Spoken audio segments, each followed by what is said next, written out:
It's been about 10 days and my main task is to remove the crust that is formed on my head and to see the hair grows.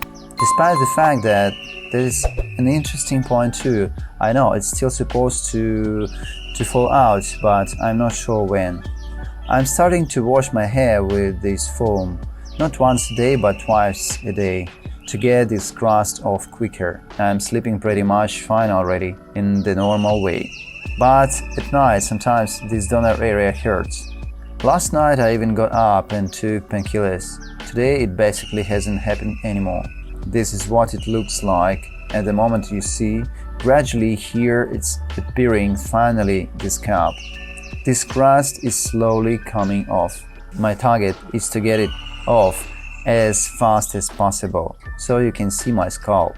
I do it every day, twice a day, so that the crust comes off quicker. I just spoke on the phone with the clinic, like I said, my support, and every day I send her reports and she tells me what needs to be done. And right now she told me what to do. When I put the foam on, I have to do gentle massage.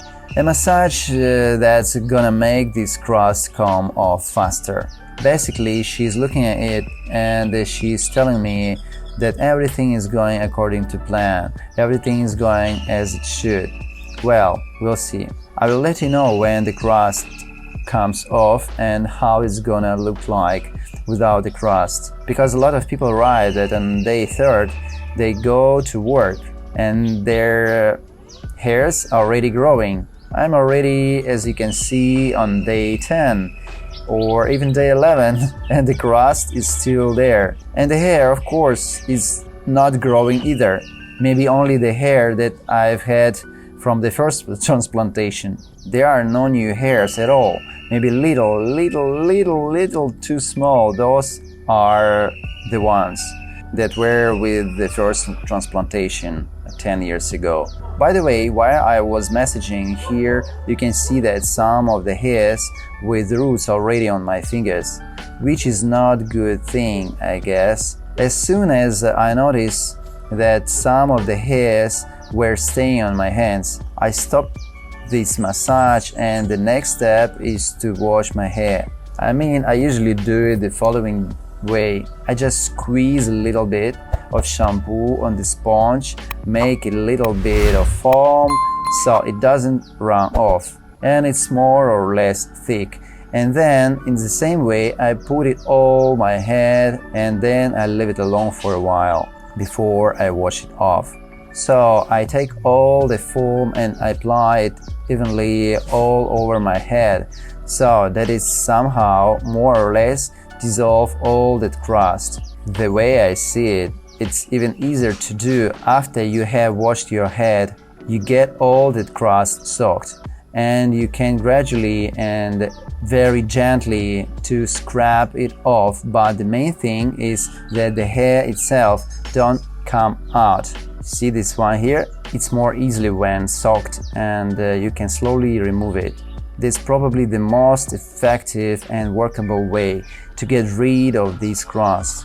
I hope there is nothing disgusting about it. You see this? It's kind of just skin. What else could it be? Well, the important thing is to make sure that the crust doesn't come out with the hair that you have been transplanted with. In short, the most effective way is to take an ear wand and you use it in a circular motion and then wash it. Most importantly, gently. You know, with the circular motions, it picks everything up and takes it away.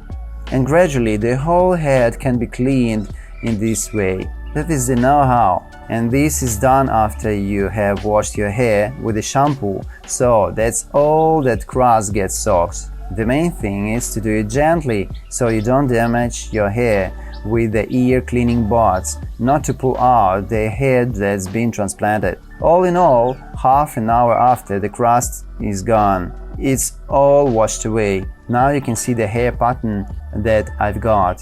You see, it's just too clean and accurate.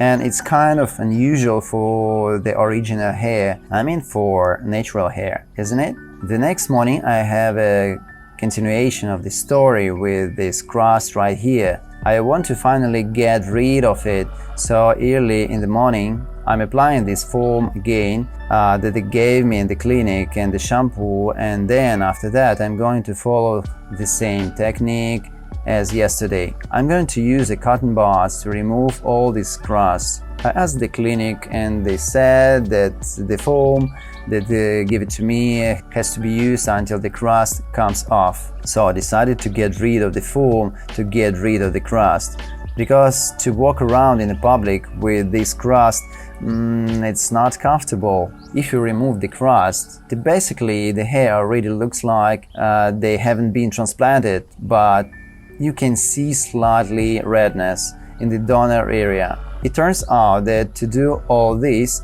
you have to have your own free time. I don't know, take a vacation or something, or if you have a job, I don't know, honestly, how are you going to combine your work with these procedures all the time? The only thing is, I guess, when you go home from office, or if you work remotely, or if you are in a small team where everybody is on very good relations and there is nothing to hide, because after the transplantation everything stays for a few days not in a pleasant form.